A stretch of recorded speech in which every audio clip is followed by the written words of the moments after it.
Okay, I think we're gonna start. First of all, thank you all, everybody for coming, giving up part of your personal private time to keep Peninsula County. I'm Mark Cockrell, president of the Key Peninsula Council. We're one of the sponsors for this. Three of the other sponsors are the Civic Center. They donated this room. Nice. There's the Mustard Seed Project. They're donating the video recording of this, and I don't see Maureen. Oh, there's Maureen. Okay, you're going to see Maureen running all over the place. So she's thank you, Maureen. And then there's the Key Peninsula News. Okay, wonderful advertising, and our moderator, Lisa Bryan. So she's going to take over in just a minute. I want to introduce Marie Kennedy, who's the treasurer of the council, and she's got the top job. She's the timekeeper. Okay, but it's not too tough because we have Stan as backup.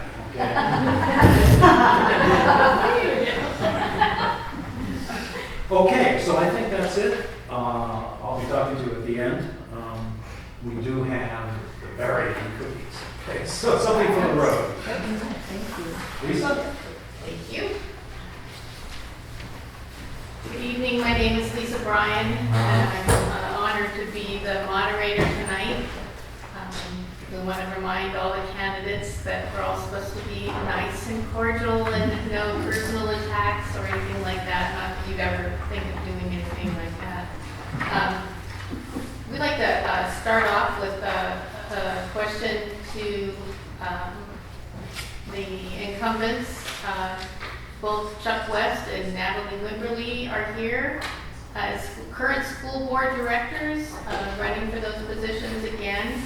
And the first question to the two of you is, the school resource gap between Key Peninsula schools and those of Gig Harbor is very stark. Whether it's class offerings, staff support, field trips, environmental camp, sports, or art, our KP students have access to much fewer opportunities and a much less rich educational experience than those of other students at Gig Harbor schools in the district. What are you currently doing, and what are your future plans to improve equity for the district's Title I schools here on the Key Peninsula? Okay. Well, first I would argue that we have brought that inequity a lot closer. There's still some work to do, but I believe we have really closed that gap quite a bit. Evergreen Elementary School is a new school down at the moment. You guys haven't gone that far. They run a STEM program out of there. So the kids down there are getting STEM, as well as Vaughan Elementary School has STEM. So I'm really working hard to have a dedicated STEM school out here for the elementary. When we created Pioneer over in Gig Harbor, if you remember, that was the old, I'll try to talk quickly here. That was the old Boys and Girls Club. I got involved in the old Boys and Girls Club early on and realized quickly that it didn't serve the Key Peninsula because of access issues, transportation. And so when they wanted to make it a STEM school for the district over there, I spoke up quite vocally and said, I'll support this, but the next thing needs to be out on the Key Peninsula. And so they constantly hear from me with that message. And so a lot of that has been pushed to providing those programs at the schools. We're not there yet. We're providing the programs. Evergreen has some great maker spaces and the components of STEM. But it's not fully there. And I'll continue to advocate for that as well as in the middle school. Thank you. Thank you. So at think I'll add on a little bit to what Chuck said. We're very proud to have the addition of Evergreen Elementary School, and now just opening last week was KPMS, so with the full modernized middle school. And we hope that having these new facilities will help to address some of those gaps. But you're right, there have been some differences in the offerings, particularly at our middle school and what our students can work towards by way of high school credits through KPMS. And what we found as a board is that principals are responsible for a lot of the class offerings, and that's designed by who wants to participate in such classes. It was brought to our attention this last year that Cape Peninsula Middle School didn't have advanced math offerings that would offer high school credit, nor do they have second language offerings that would give students an opportunity to get a jump on those credits. And so we've addressed that this year by, well, through our new principal at Cape Peninsula Middle School, to ensure that the kids don't all have the same classes, but they have equitable opportunities. Also, we've brought in an additional preschool program at Evergreen Elementary School through our outdoor transitional kindergarten. And we did that because we wanted additional opportunities for young students, our youngest learners out here on the Cape Peninsula, and because of the really beautiful outdoor space that we have to take advantage of that program. So what are we doing to move forward with regard to this and closing that gap? We're doing a full curriculum audit of all of our programs across the district, all of our curriculum across the district. So we want to make sure that we're offering equitable access to different programs, and also that what we are providing our students will provide the best educational benefit. So we should have by November full listing of what's offered at each and every school, and we can really start to develop that list of those gaps so that we can tangibly address them and close those gaps for our students. The next question is for the fire commissioner candidates. What do you see as the key issues facing Cape Peninsula Fire District 16? Well, it's pretty obvious that the key issue is our finances. We do have reason to be optimistic now. We have a great new fire chief and new assistant fire chief, and I think they're going to do a great job. But our reserves are very, very low at the same time when we are having problems with our fire engines and our firefighting apparatus. And so that's got to be our number one priority, is to upgrade our firefighting trucks and other apparatus. And beyond that, I'd say that the second thing we should do with our very limited cash is to expand and upgrade our volunteer program. And other than that, we really need to put the rest of the money into our financial reserves and build them up so that we can have bigger plans for the future.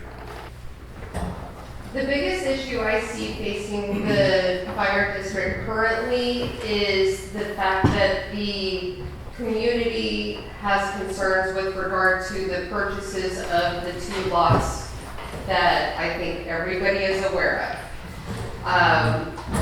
We do need to make sure that our men and women that are serving the community have the equipment that they need to get the job done, to be able to serve us.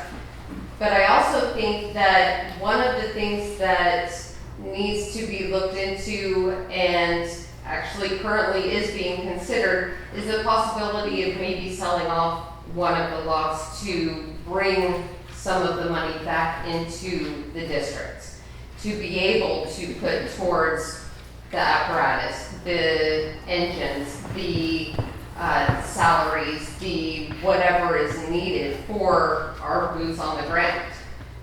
We need to have the community's involvement in what happens with the district. We need to get the input from the community, and that's another issue, is trying to figure out the best way to get that input. And my goal, if I'm elected, is to be the voice of the community. I invite all of the community to come talk to me, send me emails, send me messages, so that I can get your voice heard by the board. And so we can make sure we move forward in the way that the community sees is the best approach. Questioner for the park commissioner candidates. The first question is, how can the Port of Tacoma directly impact business growth on the Key Peninsula? Yes, thank you. I think that we've been working through our government affairs folks. I think a lot of you know that we've put monies into the farm, I guess the farm tours and things like that.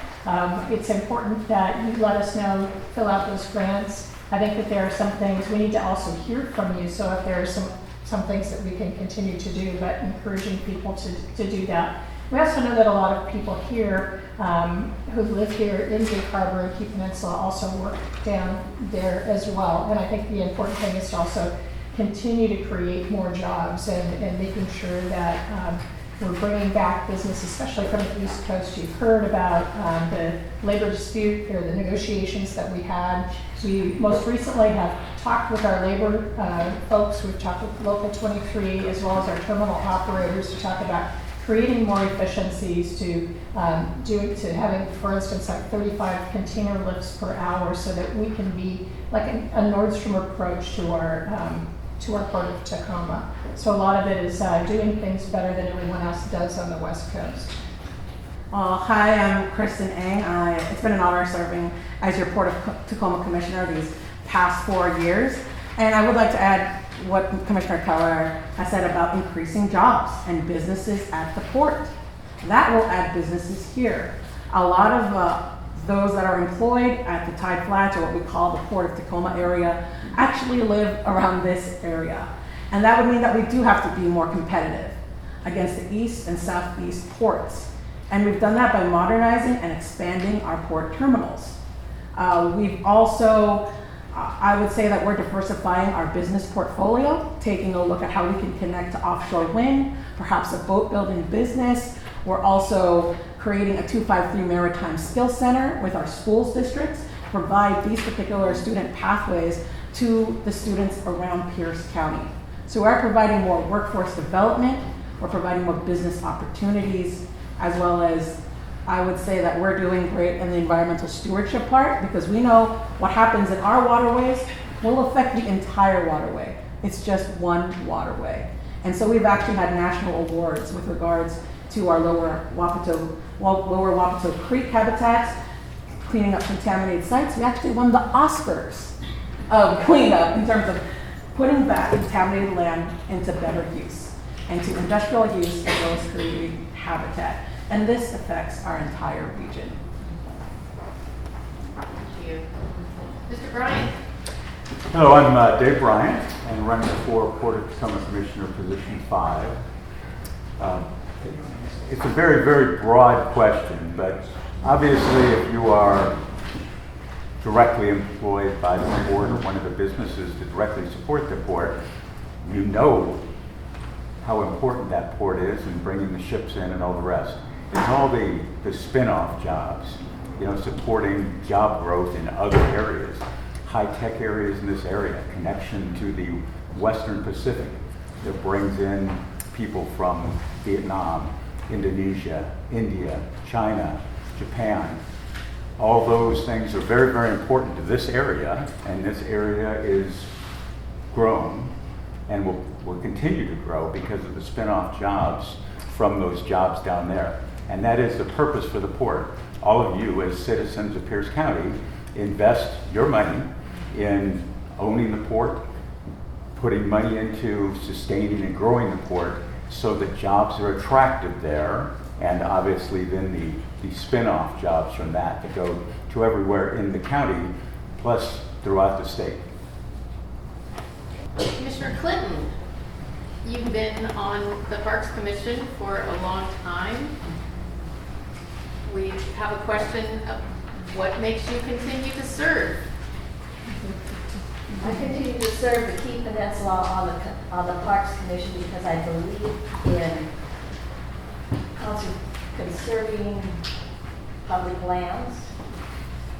I believe in the values of public lands, in recreation, for bringing in recreational tourism, because that's the best kind of tourism. People come, they leave their money, they go home.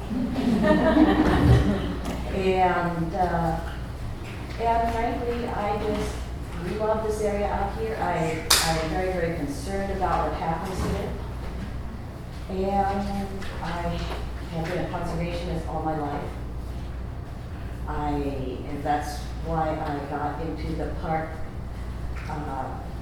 into supporting parks some years ago, because I believe in the public acquisition part of land use as opposed to imposing too much land use constrictions upon private entities. So if you have any questions about parks, please ask.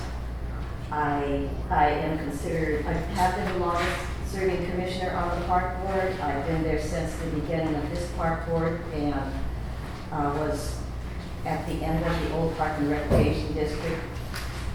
I'm considered institutional knowledge, so please ask. If I don't remember it, I will go look for your answer. Thank you. We're going to go back to the school board candidates.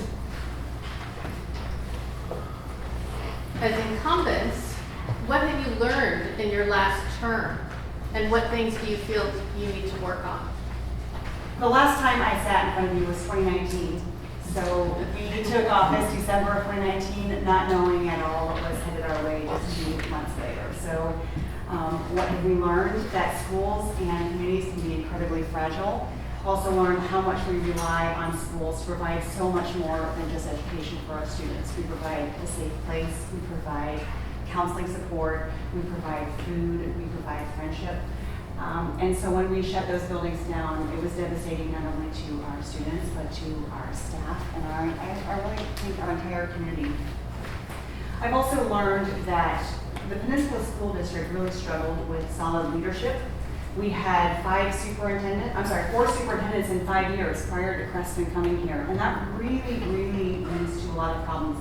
There's a lot of silos, there's a lot of people just struggling to make decisions on their own. There's no central vision. And so that's one thing that we really focused on establishing over the past 4 years, was finding that solid educational leader, developing a strategic plan that the community could engage in and belong to, and really start to build that common vision. So we learned the importance of working together, teamwork, strong leadership, and really working under the guise of a strong strategic plan. And what we'll do moving forward with that is to continue to work with our community within the framework of that plan.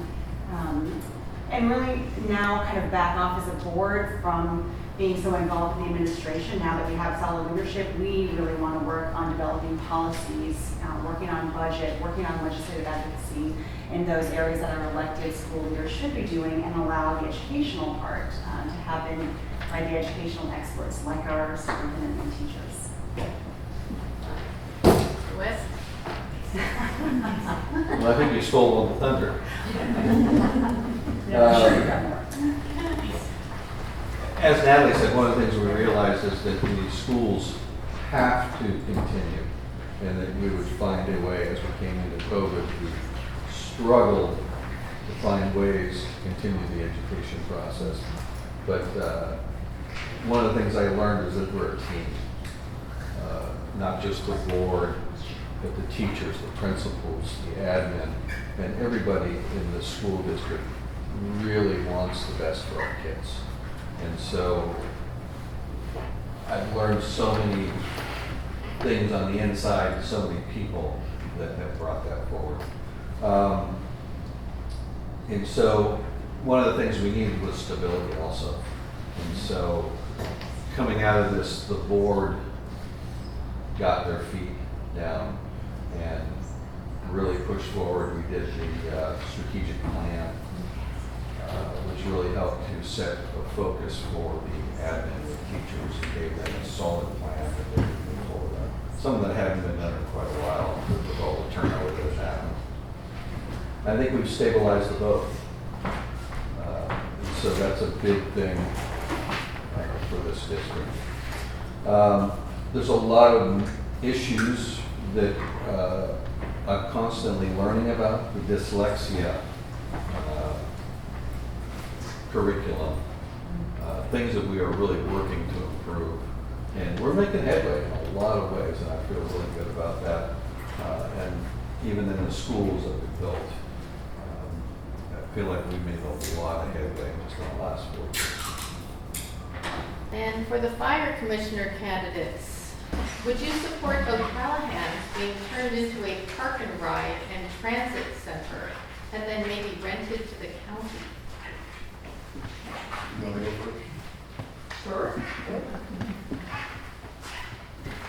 It all depends on the situation. In order to turn it into a park and ride or something like that, there has to be some sort of contract or agreement with the county. It depends on what that contract or agreement provides.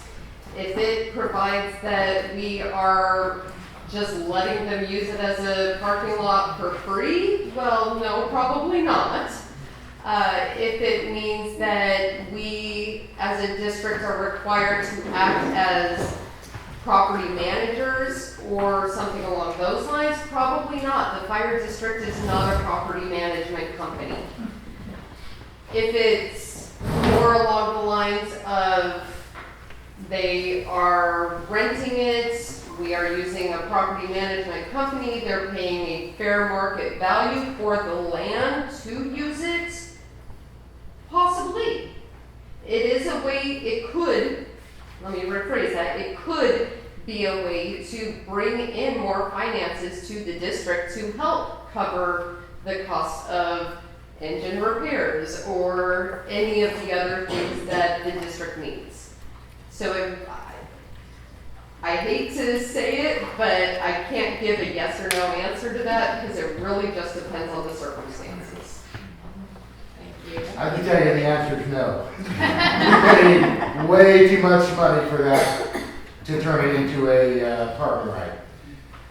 The Camperoo was right when she spoke earlier. We need to sell the place. You know, we really need another restaurant in KB that's been sitting empty for how long? And I think the district has already proven that we can't do it. You know, we've already lost a lot of money there. It's time for us to cut our losses, sell that property, concentrate on the other parcel, and move ahead with our plans. Board commissioners, how has the Northwest Seaport Alliance benefited the Port of Tacoma and Port of Seattle taxpayers? Well, I'm Kristen Ang. I'm currently the vice president of both the Port of Tacoma and vice chair of the Seaport Alliance on behalf of the Port of Tacoma.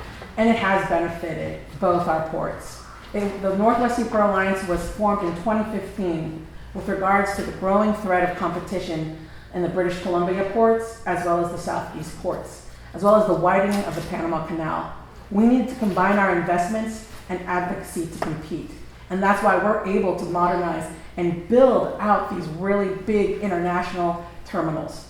And we could not have done that alone.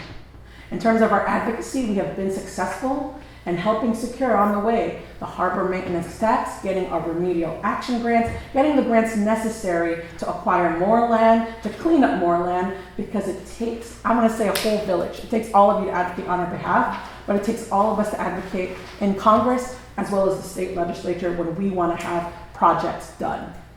And the state needs to know the needs of our ports, as we know is actually very essential during this pandemic. And that's how this particular alliance has benefited us.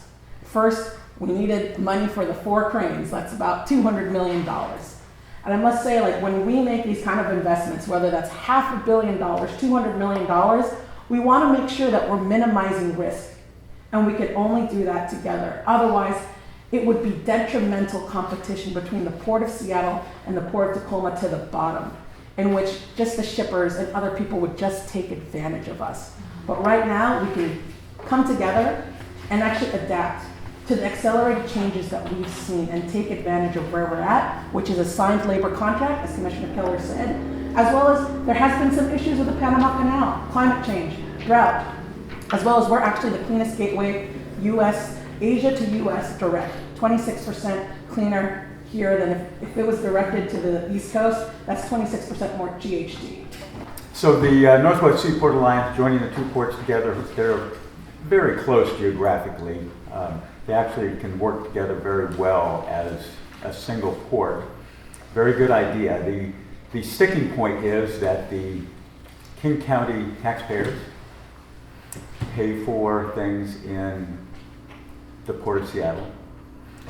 Pierce County taxpayers, you, pay for things in our Port of Tacoma. So we need to make sure that you are getting the right return for your dollar that you're investing in there, the property that you own as taxpayers. That the Northwest Seaport Alliance was put together about 7 years ago, and there's been a lot of changes in the last 7 years, big changes, and obviously we went through this whole COVID thing and ships stacking up and all kinds of other things that happened.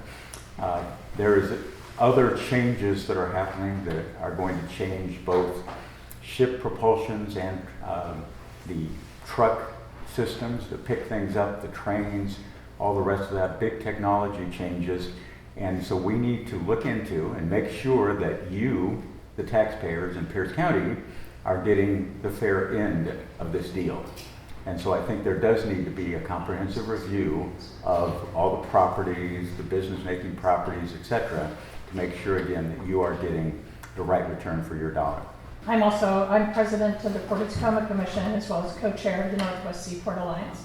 I think that there's misunderstandings, I think, out in the community about what the Northwest Seaport Alliance is about. You heard from Commissioner Ang that it was developed to stop the competition between Seattle and Tacoma, to be more competitive with all the West Coast ports as well as the Canadian ports. And so what it does is it's a different entity. It is elevated to a commercial business plan that manages the marine cargo terminals at the Port of Seattle and the Port of Tacoma.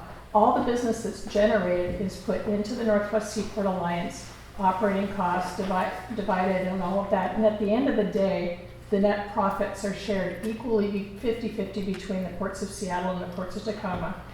The main benefit that both ports have is any business person knows that when you diversify your business, when things are like the container international shipping is lower, that your other businesses can come up. And Seattle doesn't have that. Tacoma does. We're a strategic military port. We have all the auto warehousing. We have a lot more land. We have several other things like that. In fact, we have the shipyards. We also ship from Port of Tacoma to Alaska, the state of Alaska. 80% of the goods going to Alaska come from the Port of Tacoma. Alaskans would be hard pressed, would have a very difficult time if the Port of Tacoma was not viable. So all of that business is divided in half between the two. So if we didn't have the two like that, if it wasn't diversified, like I said, the strategic military port, the military cargo, the auto warehousing, all that carried things while Terminal 5 is being modernized. When Terminal 5 comes online, all of the bigger ships will be able to come. We don't have that advantage, so again, we get to split that difference, and so everyone gets an advantage, but business ebbs and flows, and so the more diversified you are, the more important it is. Thank you. Commissioner Clinton, there is a movement afoot to potentially purchase 360 from Department of Natural Resources. What are your feelings on that? Oh, well, we voted to approve to apply for a trust land transfer grant at our August meeting. We're not going to purchase it. We are not purchasing it outright. Key Penn Parks does not have the funds, enough funding sufficient to meet the purchase price that the state would require, DNR would require for reimbursement of that property. However, the trust land transfer legislation was updated recently and allows us to apply for a grant, a purchase grant through the state. The state would pay the majority, if not all, the majority of the cost. I don't recall if there's a match required or not, but we do.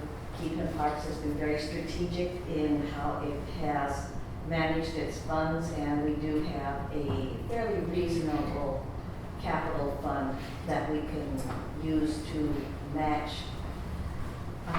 grant funds or any interesting opportunities that become available to us. So yes, we've applied for, our director is currently writing the grant. I encourage everyone here, if you support Key Penn Park's owning instead of leasing 360 Trails, to write a letter of support in that regard, send it to the Park District headquarters, and we'll see what we can do. We've been very, very successful in acquiring property and facilities through grants. And, you know, I think our existing board has been excellent in that regard, in serving you. So please do write that letter, and thank you. Director West, what is PSD doing about students' participation in technology infusion into their human lives? Yeah, would you like to throw that again? Yeah, let me hear that. Yes. We don't edit the questions. What is Peninsula School District doing about students' participation in technology infusion into their human lives? I guess I'm going to interpret that in two ways and kind of answer that in two things. One is that we just recently passed a policy which eliminated the use of cell phones and during the school day with kids. So we recognize that as a problem both from attention and also mental health. So we've really worked hard to address mental health issues, and that's one of the things that we did. It seems to be being well embraced even with the kids. I can interpret that also as how we are advancing technology in the classroom. And so that's one of the things we are looking at, that is the future. I am really big into creating job opportunities, and computer technology is future jobs out there, whether it's a mechanic or somebody that actually works in the computer industry. My son does cybersecurity, and he talks way over my head. So we are working, we were going to pass the technology levy, which really brought in more security measures and stuff into the schools, but it will help to advance some of our technology in the classrooms also. So I think I'm addressing that question in those two terms. Congratulations. Same question? Same Okay. question. Well, my answer is going to be similar. I was going to say the same thing. This policy that we just passed, like Chuck said, we have eliminated access to cell phones during the class period for students. So that's something that's been well received. We worked with our students on that because we want them to be the voice and their own advocates. We've also filtered social media from district Wi-Fi, so it's just another distraction that we have removed from kids. Now, if they have their cell phones out, which they shouldn't, they might be able to access it. But really, we found that kids are spending far too much time on social media, and that's really leading to the disruption of their education, also the mental health challenges that Chuck was talking about. But let's talk about AI and how that relates to the classroom. We, as a district, have chosen to embrace it. It's there, and we feel that our responsibility is to teach our students how to be good digital citizens, knowing that we can't eliminate these outside influences, but we teach them how to use them responsibly and honestly. So, for example, there's a program called ChatGPT, if you're familiar with that, that allows students to input some kind of a prompt and then get a writing back. So we've worked with our University of Washington English class to deliver some strategies for the best way to use these programs responsibly. And our kids have really risen to the challenge. First of all, they know it way better than we do. They understand how to use it way better than we do. And they've learned how to manage their time effectively. So we've incorporated not just writing papers. Now our students also have to demonstrate competency through various different methods. So you can't just turn in a paper that might be written by AI, but instead maybe doing a presentation, doing a play, or writing a poem, or some other display of competency. So we've really taken these challenges and embraced them, and then we really challenged our students to use it, and then also kind of come up with some creative demonstrations of competency in a way that allows them to access technology and creativity again. Great. Thank you. Why are commissioner meetings held so early that most people can't attend because they're still working? I'd like to speak to that because that was the first thing I noticed when I started learning about the fire department meetings. And I think I said at the time, 5 o'clock does not work for most people. And I don't know why there hasn't been any effort to try and move that up. The park's at 7 o'clock or 6:30 if they're having a meeting beforehand. Far too early. And I'm almost afraid that there is a reason behind that. It's because people really want a public comment. They don't really care about how you feel. They just gotta go there and make their decisions, which they've already talked about outside of the board. And that would be the only reason I could see that you'd want to have something that early, because it's very exclusive of the community. All of the meetings are held via Zoom. People who work during the day only get off at 5 o'clock. For, the typical workday is 9 to 5. People are able to, as soon as they get off of work, jump onto the Zoom meeting and participate. They are able to ask questions through Zoom. I have to say that I don't know anything about them intentionally doing it for any negative reason. But again, I'll go back to one of my first answers. If that is a concern of the community and I am elected, I ask that you please reach out to me, and I'm more than happy to bring it to the board and discuss possibly moving the meeting to a later time. I believe that the board has done a lot to try to make it to where people from the community are able to participate in more ways than just in person. And for the board commissioners, what is the Port of Tacoma doing to help reduce diesel emissions and shrink their environmental footprint? I'll start. Thank you. First of all, we have a Northwest Ports Clean Air Strategy that is the ports of Tacoma, ports of Seattle, and Vancouver, BC. So it's really an international strategy to reduce greenhouse emissions. That includes working with our trucking partners that we don't have direct control over, but we have a Clean Truck Collaborative. We're working on working with them. The Northwest Seaford Alliance, for instance, has been working with the state legislators to get low-cost loans for these folks who have trucks from 2017 and earlier to help them to provide them with different trucks. We also have a system at the Port of Tacoma where the trucks run through, and if you're exhibiting too high of GHG emissions, they aren't allowed into the port. So the Port of Tacoma Commission just most recently adopted a zero emission policy going from 2050 to 2040. We've been very aggressive about that. We've been working with our legislators.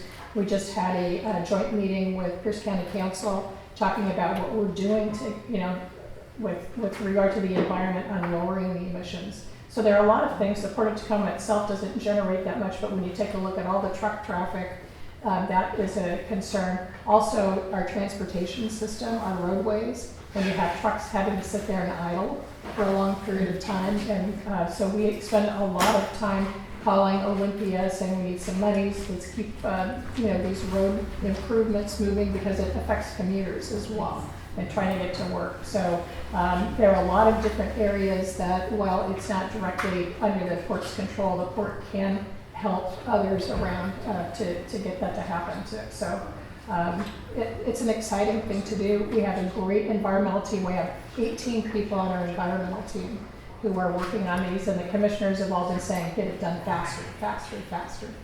Thank you. Thank you. Commissioner Eng? Sure. Hi, I'm Kristen Ang again. I am on the environmental work group since I got started on the port, and this was definitely something that I really wanted to work on, was environmental stewardship. And as Commissioner Keller said, we are part of the Northwest Clean Air Strategy with the ports of Vancouver and Seattle, setting it to 2050, and that means we are trying to get the maritime industry to 2050. With our own emissions, the Port of Tacoma, we set the guideline to 2040. And this is not just us coming up with, a random year. We actually put metrics and investments toward this. And we update the public because we know that sometimes you're not going to be the one to go to these meetings. So we wanted to be more proactive and publish a Clean Air Quarterly to show you exactly what we've been doing to clean up the air and what's been going on. As well as we make presentations out into the public, to the Rotaries, to your South-South neighborhoods, to government agencies, to know exactly what the port has been doing. We know that the port is a leader, or can be a leader in this particular space, and that is to influence industry. And that's why we created the Zero Emission Truck Collaborative, to chart the path for zero emission to trucks. And that includes industry, who's actually really excited about this space, as well as truckers, because we don't want to leave anyone behind. We do know that this transition is hard to do, to address climate change, clean energy, as well as make it equitable to those who are already burdened. We also have invested in shore power for our terminals to make sure that when ships are at berth, they're plugged in to our electrical grid. And that way they're not emitting pollution and diesels into our area. We're also electrifying our harbors. We're also having this Quiet Sound program in which ships have to slow down. They actually are volunteering to reduce underwater vessel noise for orcas, but that also helps with pollution. So we're doing all that all that is possible to reduce pollution as well as decarbonize, and we're actually getting awards for this all around the country. Thank you. All right, a lot of work being done. One of the hard parts of all of this is, I believe the number is 3% of the emissions are under direct control of the port. The forklifts and various other machinery that's down in the port area. The rest of it comes from the ships and the trucks and the trains that come into the area that do not belong to the port, they just work there. Those have very, very different requirements. There are, obviously, we do not build inside the United States, we do not build big cargo ships any longer. We used to do that in this area. Unfortunately, we ceded that all to the Western Pacific and Northern Europe. Those are the ones that are going to build it. We can influence it. I think there's important decisions that need to be made that can be made by some of these things that Kristen just talked about with the Zero Emission Collaborative Group. Those really need to happen, and if you can look at the little handout there of our backgrounds. I work for Boeing Phantom Works. I've been working in high-tech areas. Same type thing in order to optimize how we are doing things. One of the methods that we could do right away with software is optimize how the trains and trucks come in. There's an algorithm called multi-commodity flow optimization. Again, just software that would be advising the trucks and the trains when they can be where, and that would be a great way to deconflict things. One of the things that was brought up to me just yesterday was one of the businesses down near the port has seen typically 2 or 3 times a day where all the entrances to the port are blocked, and he is very concerned that if there's a serious accident of one of his people, that an ambulance will not be able to get down because of that backup of traffic. Thank you. Commissioner Clinton? Would you support, or are there plans in place to support community gardening activities at Key Penn Parks? Not that I know of. I was trying about some years ago, and in conjunction with the Sunnycrest Nursery, and it was problematic. So I do not believe that is within the mandate of Key Penn Parks to provide a gardening space. Other recreational programs, yes, but not gardening. So the question is, there is a need to grow a pipeline for those interested in healthcare education. Could you as a school board member support a program or a pathway in healthcare? Yeah, the short answer is absolutely. So as we look to build out our career and technical education, we are looking at different fields that are interesting to our students and that offer careers upon graduation. So right now we do have a health tech program that we're looking to grow. Last year we looked at doing a nursing program, so partnering with our local hospitals and medical staff who could provide space for us to provide these opportunities.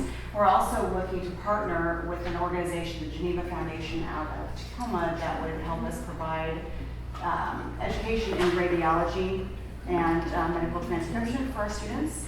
So short answer is absolutely yes. This is something that we're very interested in providing for our students, and one of the probably more pressing career pathways that we will be.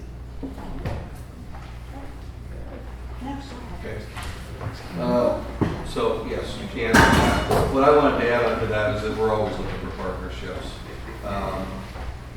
We are involved in some meetings with the parks where we're talking about agricultural programs also.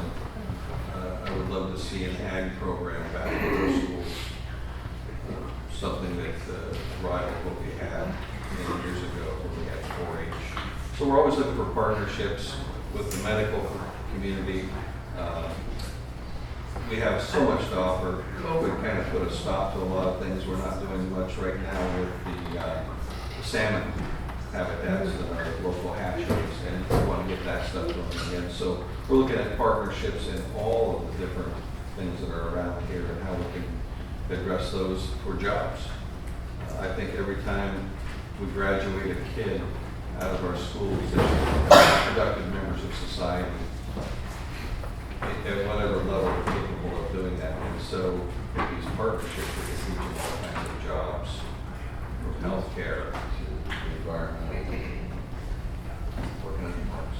For the fire commissioners, would you, or candidates for commissioners, would you support having open public meetings to discuss future big expenditures in places like the Civic Center? Absolutely, absolutely. Part of what my campaign here is all about is getting the voice of the community to the board. Offering large meetings or utilizing the Civic Center's facilities for meetings, I'm all for.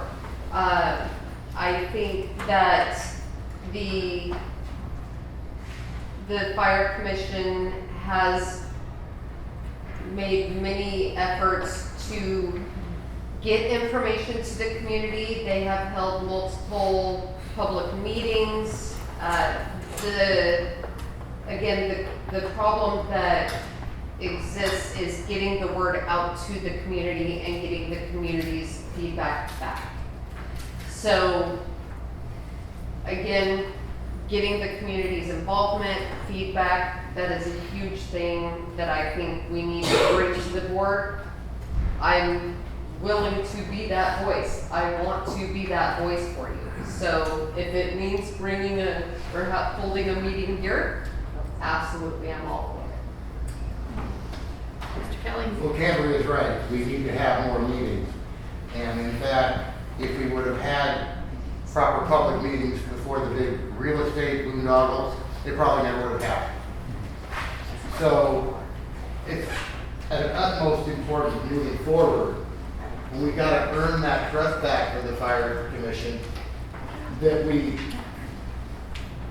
really go the extra mile to show that we're listening to what the public wants, what the public needs, and what the public thinks we can afford. Because those decisions need to be made by everybody, and not just 5 folks that meet a couple times a month. And those discussions need to be in public. And this was one of the things that our fire commission was digging for, was making these decisions, discussing them outside of the public arena. So we really have to get back to getting everybody bought in. And especially if we want to move forward someday with the new headquarters, we're going to have to get a lot of folks on board. I think this about wraps it up with the questions. Are you, Barbara Rowland? Just a word to everybody.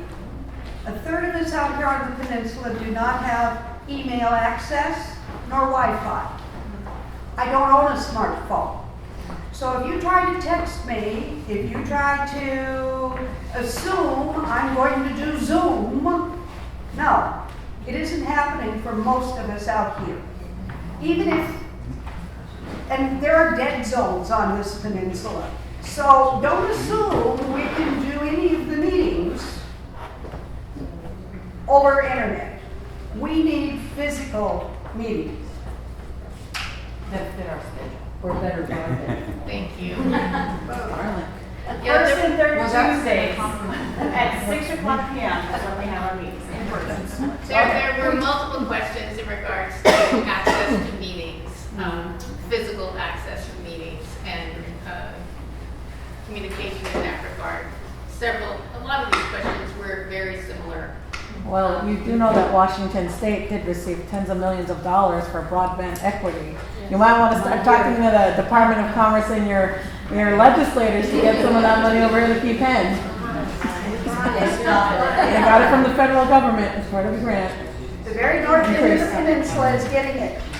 Devil's Head is not. They stopped at Cape Park. So before we wrap this up, we would like to give each of the candidates an opportunity to make a closing statement. And Commissioner Clinton, we'll just start with you and go down the line. Okay. Well, about Key Penn Park meetings. Second Monday, every month, 7 o'clock for the public meeting. Sometimes there's a study session earlier down at the local fire station. Everybody's welcome. We attempt to Zoom or there's a hybrid format. However, come visit us, let us know what you want us to do, your concerns regarding parks on the Key Peninsula. We are a different agency from PennMet Parks, which is the other side of the Pretty Sandspit.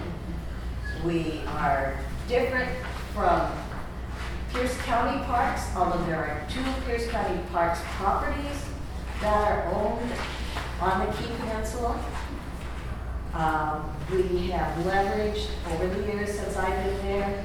We've gone from 3 parks, a rundown ball fields at Volunteer Park, our ex-refrigerator dump at Home Park, and Rocky Creek Conservation Area, which I credit to the people who fought really, really hard for it in the old Park and Recreation District. Those are the parks that we've grown from. Look where we are now. We're growing up. We need your input. We need your support. We have focused on being a facilities provider instead of a recreation program provider, because that costs more money than our budget permits. We put on a number of public events that are free to everybody. Next one coming up that we are putting on is All Hallows Eve in October. We have a survey online regarding events too. We're revisiting the events that work for people, the events that don't work for people. Or call the Park District Office, 253-884-9240. They will be happy to talk to you. Thank you. Thank you. Mr. Kelly. Thank you. Before I go saying what I feel our priorities are for the district.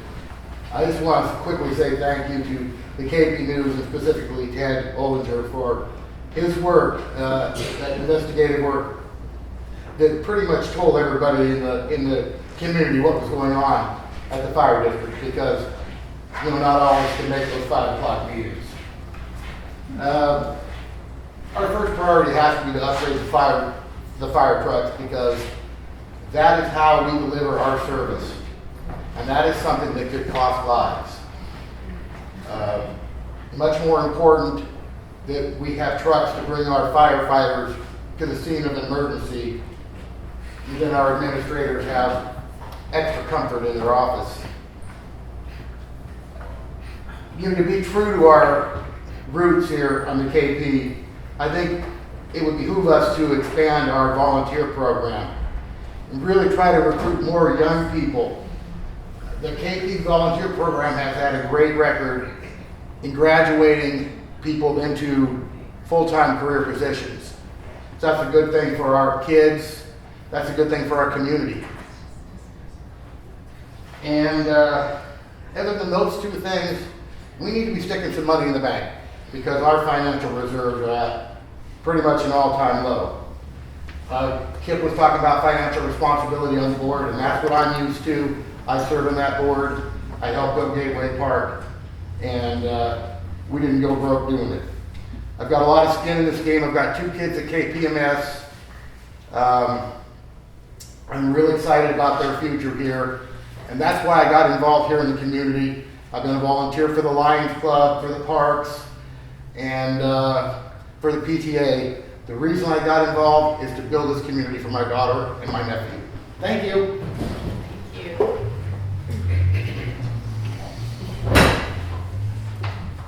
I'd like to start off by saying thank you to everybody here. You guys took time out of your day to be here, ask us questions, learn about each of us individually, and that is huge in my eyes, so I appreciate you being here. Thank you.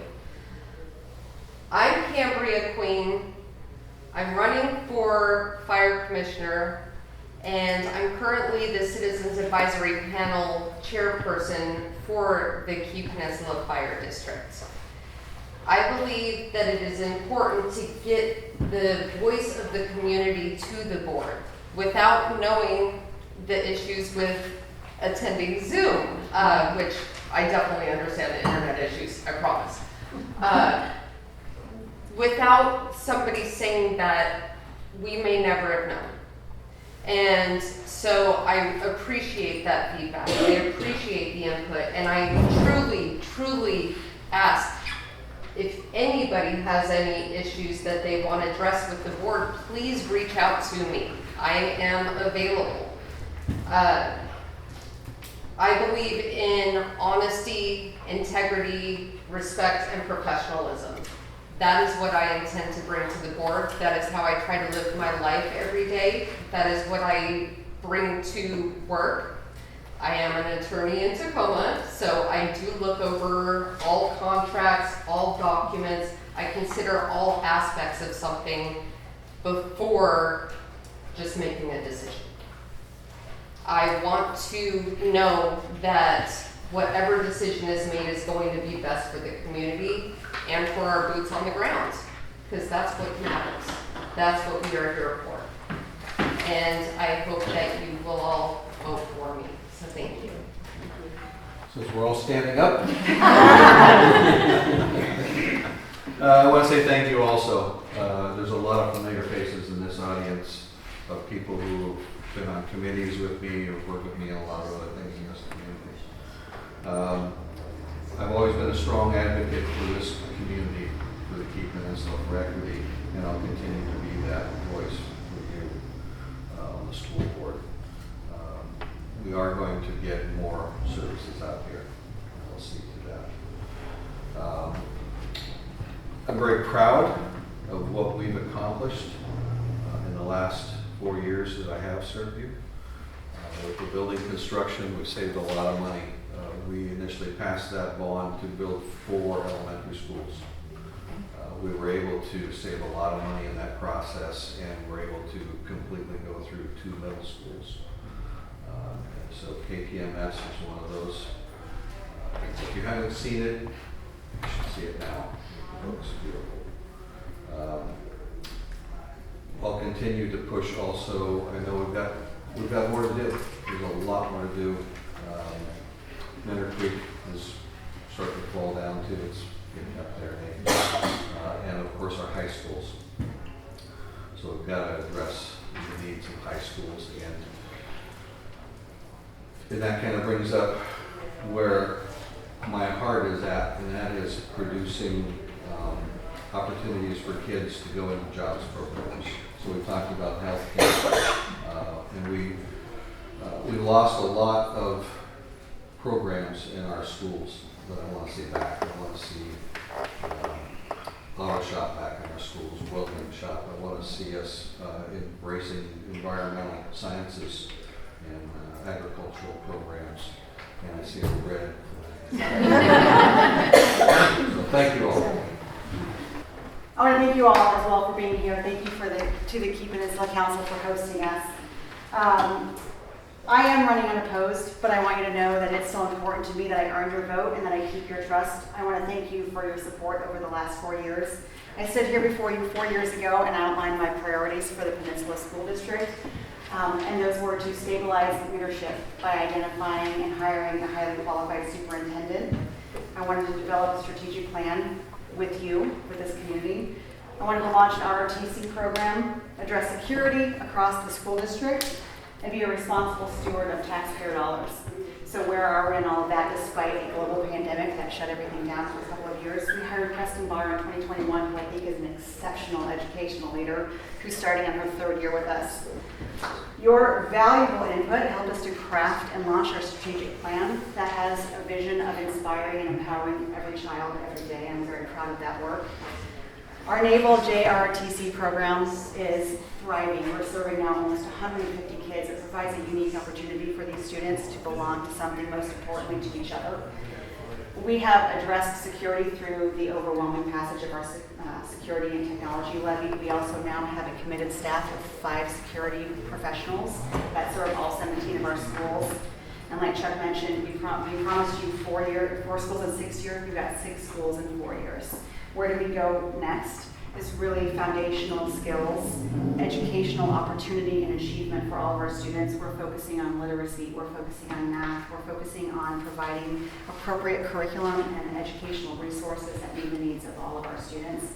So I just want to thank you for your continued partnership. I really know that moving forward, we will continue to make those lasting positive impacts on the lives of our students. I wanted to make sure to tell you that it is absolutely an honor to be in service to all of you. I'm a first-time candidate. This is my first experience as an elected official. It's been an absolute honor. And even through COVID, which, threw all of us, a loop, we ended up increasing shipbuilding. We increased our auto business. We also expanded our military cargo. You heard us talk a little bit about workforce development. We have a 5-year strategic plan that allows for monies for paid internships. We're partnering with Tacoma Public Schools to develop a maritime trade skills center for all of the kids in Pierce County and also South King County. You heard about the environmental things that we're doing. Shore power, the Brownsfield site that we just remedied and won a national award for was extremely wonderful. But with all of that we've done, the next 4 years are going to be critically, crucially important. We need to get that cargo back from the East Coast. We need to work on that with our labor partners, and that's with working with others, elected officials, legislature, Congress, all of those folks. We need to work with JBLM and also the city of Tacoma on sea level rise and figure out how to mitigate that, working together, hiring a consultant, a scientist who can help guide us through that. In talking with the fire department, you heard in the news about the Trident Seafoods ship that burned. Our firefighters are stretched and not trained for that, and they've told me that. We need to develop an incident response team and have the port be the leader on that. We also need to work on vacating useless streets that are down there on the Port of Tacoma and put those lands into productive use. We need to keep pressure on WashDOT and our legislature and Congress for transportation to make sure that we get these things done. These transportation projects go on forever, and it seems like it's never ending, so we need to work on that. And then another thing is that we need to work with our tenants on providing infrastructure such as shore power and then also electric charging vehicles. Thank you. Well, thank you for being here tonight. I'm Kristen Eng, and it has been an absolute honor to serve as your Port of Tacoma Commissioner, Position 5. And our port is in a stronger position than it was 4 years ago, and I'm asking for your vote to expand on fiscal responsibility, environmental cleanup, and driving economic growth. And during our term, let's say, we decreased the port tax levy rate for Pierce County taxpayers. We also decreased the port's debt. We also, at the same time, modernized, updated our terminals, which then upgraded our bond ratings with those that are looking at our investments. I would also say that we've diversified our business. We did consolidate the Hyundai Kia business into the Port of Tacoma, making us the top 5 import gateway for importing cars. We're also a top 3 military strategic port. We're also building up our boat building business, which was once here back in World War II. We're also taking a look at marine tech, exploring opportunities in offshore wind supply chain, perhaps green hydrogen, marine tech, as well as, there's so much more I could say, but I'm losing track. I would say that in terms of environment, we have been awarded nationally for our environmental stewardship, and I've been recognized by Communities for a Healthy Bay in their Clean Water Award. We have cleaned up contaminated land. We have restored habitat. We've reduced our diesel emissions by investing in shore power. We are taking a look at green corridors, which is to take a look at how we can have the infrastructure ready for zero emissions between South Korea and our gateway. We're also 30 seconds left. I would say what I learned during this whole 4 years or 3.5 years is how important collaboration and trust is in our business. I would say that projects and progress are done by the speed of trust. And that's why I am happy to have the endorsement of the Pacific Maritime Shipping Associations, the shipping industry, as well as ILW 23, that's the labor force, the dock workers, Pierce County Central Labor, the Puyallup Tribe of Indians. We're making up a new terminal as well as with our school districts, creating a 253 Maritime Skills Center and opening up public access for all of you at the port. Hello, I'm Dave Bryant, running for Port of Tacoma Commissioner. And the port, as we've talked about, belongs to you. It is a huge, huge asset. There is on the order of $50 to $70 billion worth of cargo that goes in and out of that port. That's a huge business. The commission is essentially the board of directors of that business. In order to make sure it's run properly, investments are done properly, etc. What I bring to this is my experience in the Navy. I was commanding officer of a couple big ships, one that was about logistics, about moving cargo and all the rest, and also commanding officer of a nuclear aircraft carrier. So I've gone into ports all over the world, the foreign ports, and worked with the different organizations that are supporting things. So I understand things from the ship drivers, the ship owners' view when they come into these foreign ports. We are a foreign port to them. Different language and all the rest. So we need to make sure that we're doing the right thing. You deserve on your board, your commission, you deserve to have the right breadth of expertise. So I'm the only one that brings in new technology development as well as the Navy experience in driving ships and understanding things from the ship driver's perspective. Thank you. Dave Bryant, running for Port of Tacoma Commissioner. Thank you. Mark, you want to close it, or? Yeah, but yes, first of all, I want to thank all of you.